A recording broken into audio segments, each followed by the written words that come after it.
मित्रांनो, बऱ्याचदा आपल्याला जिम मध्ये दोन बॉडी टाईपची लोक बघायला भेटतात। एक असतात की ज्यांचं वेट खूपच कमी असतं आणि दुसऱ्या बॉडी टाईप मधले जी लोक असतात त्यांचं वेट खूप जास्त असतं। तर हा इश्यू कशामुळे होतो, तर हा प्रॉब्लेम होतो त्यांच्या BMR मुळे।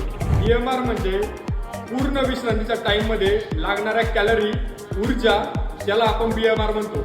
तर या BMR प्रत्येकाच्या वजनानुसार, हाईटनुसार आणि प्रत्येकाच्या बॉडी टाईपनुसार वेगवेगळं असू शकतं। जी लोक खूप अंडरवेट आहेत त्यांचं BMR हे खूप जास्त हाय असतं आणि जी लोक खूप जास्त ओव्हरवेट आहे त्यांचं BMR हे खूप कमी प्रमाणात लो असतं।